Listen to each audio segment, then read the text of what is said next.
Seluruh rakyat Indonesia pasti mengenal tentara yang bertugas menjaga tegaknya NKRI dan mempertahankan kedaulatan Republik Indonesia.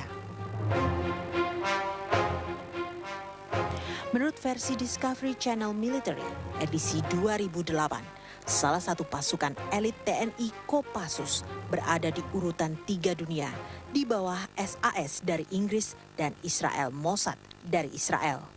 Kemudian baru Spetsnaz dari Rusia dan GIN dari Prancis.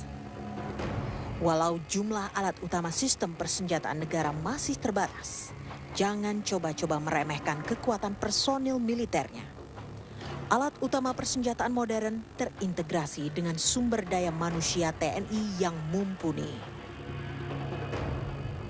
Kita sebagai prajurit memiliki jati diri, sebagai prajurit pejuang. Di Patriot Sejati itu harapan saya adalah, walaupun ini sebuah pesan yang sangat tegas kepada prajurit saya, walaupun TNI diperlengkapi dengan alutsista yang sangat modern, tetapi militansi sebagai prajurit tidak boleh sedikit pun berkurang. Dia sebagai prajurit yang rela berkorban, dia prajurit yang pemberani dan bertanggung jawab. Nah, inilah Patriot Sejati. Ya. Profesional. Profesional. Yang kedua profesional. Kita akan menghadapi alutsista yang seperti ini, maka jangan lupa man behind the gun. Seberapa canggihnya alat itu, kalau manusia di belakang alutsista itu tidak mumpuni, maka senjata itu tidak bisa digunakan. Untuk itu, profesional sebuah tuntutan agar masing-masing prajurit menyiapkan dirinya dengan sebaik-baiknya untuk menghadapi alutsista yang baru itu.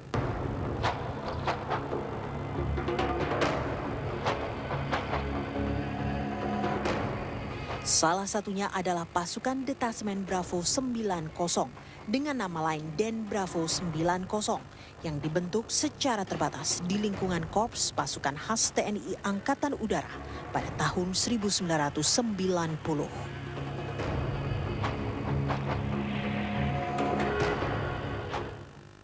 Satu orang kekuatan tempur TNI Den Bravo 90 digadang sebanding dengan 5 kekuatan prajurit TNI dan merupakan pasukan khusus pertama Indonesia yang menguasai ilmu bela diri STEMA yang merupakan ciri khas dari pasukan elit Rusia.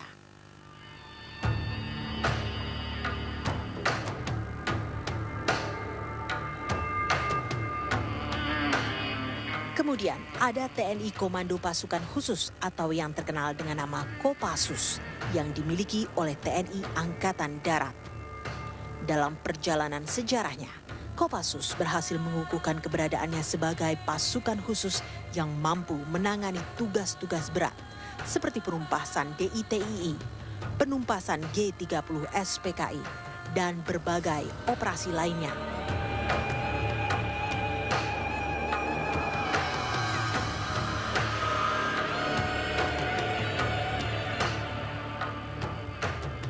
Satu orang personil Kopassus disebut sebanding dengan kemampuan 8 prajurit TNI.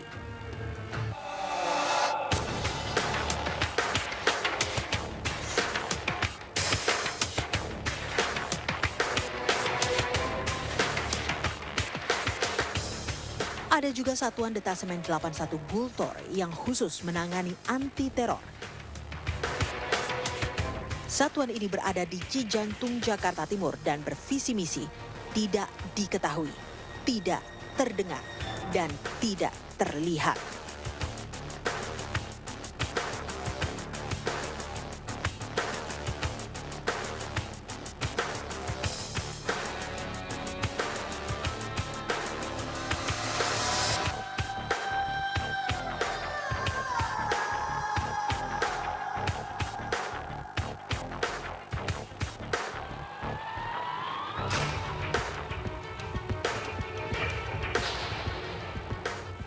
Untuk TNI Angkatan Laut, ada pasukan elit Komando Pasukan Katak atau Kopaska yang didirikan 31 Maret 1962 di masa pemerintahan Presiden Soekarno.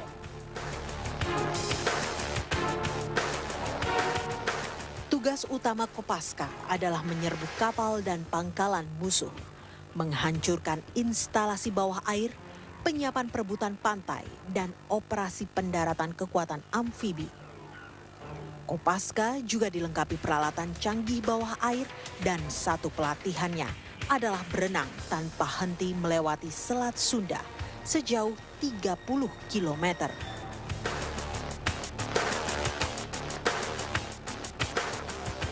Kemampuan satu orang personil Kopaska setara dengan 24 orang TNI.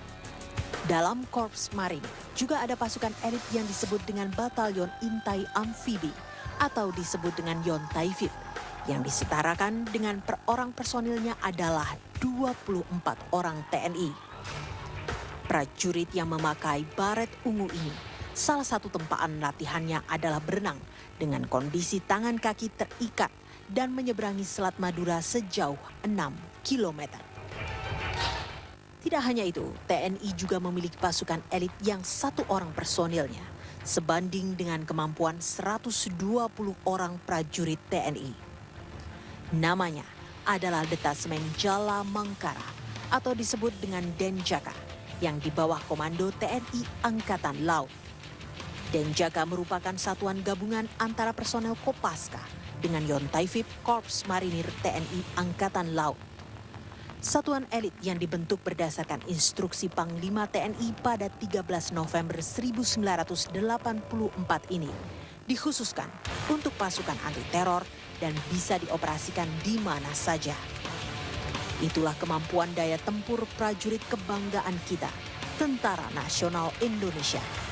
Prestasi dan kemampuannya tidak akan dipandang sebelah mata oleh negara lain. Tim TV One mengabarkan.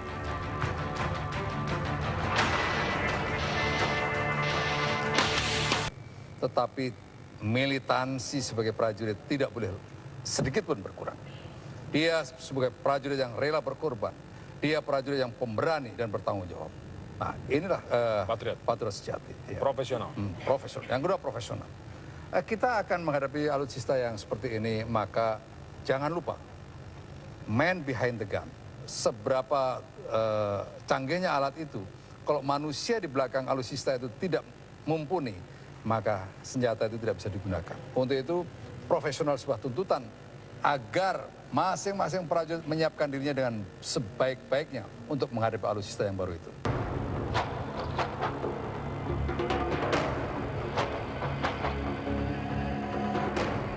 Salah satunya adalah pasukan Detasemen Bravo 90 dengan nama lain Den Bravo 90 yang dibentuk secara terbatas di lingkungan Korps Pasukan Khas TNI Angkatan Udara pada tahun 1990.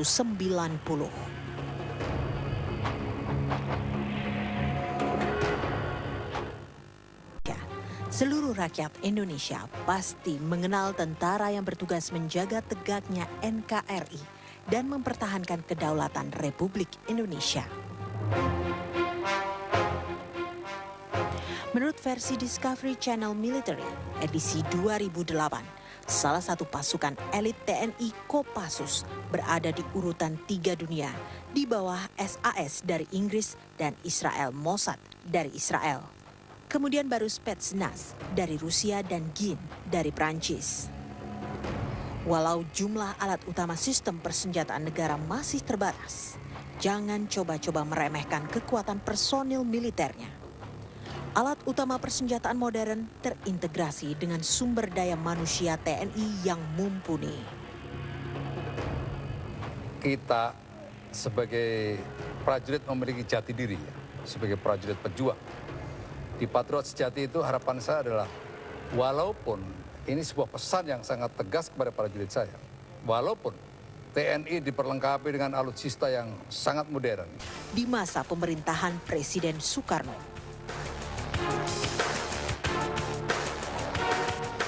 tugas utama Kopaska adalah menyerbu kapal dan pangkalan musuh, menghancurkan instalasi bawah air, penyiapan perebutan pantai, dan operasi pendaratan kekuatan amfibi.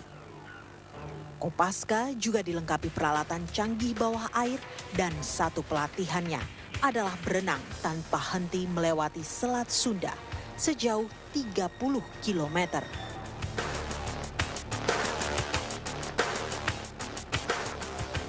Kemampuan satu orang personil Kopaska setara dengan 24 orang TNI.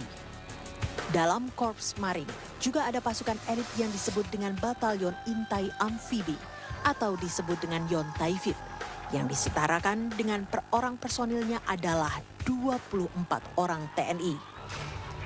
Prajurit yang memakai baret ungu ini, salah satu tempaan latihannya adalah berenang dengan kondisi tangan kaki terikat dan menyeberangi satu orang kekuatan tempur TNI Den Bravo 90 digadang sebanding dengan 5 kekuatan prajurit TNI dan merupakan pasukan khusus pertama Indonesia yang menguasai ilmu bela diri STEMA yang merupakan ciri khas dari pasukan elit Rusia.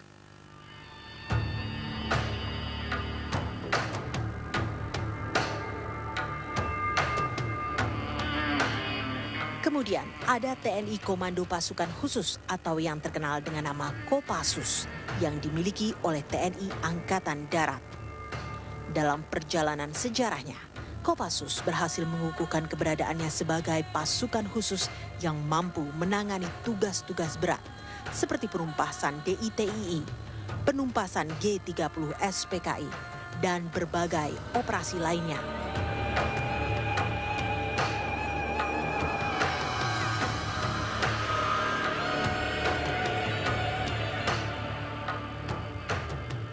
Satu orang personil Kopassus disebut sebanding dengan kemampuan 8 prajurit TNI.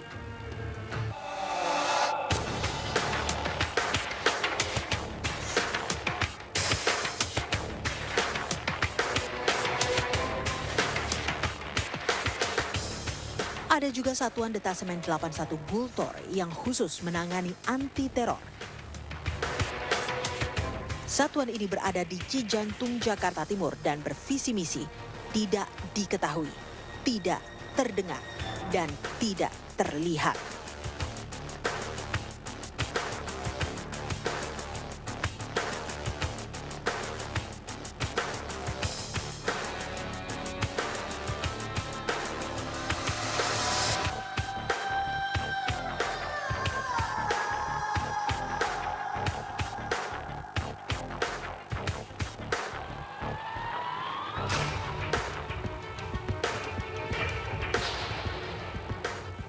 Untuk TNI Angkatan Laut, ada pasukan elit Komando Pasukan Katak atau Kopaska yang didirikan 31 Maret 1962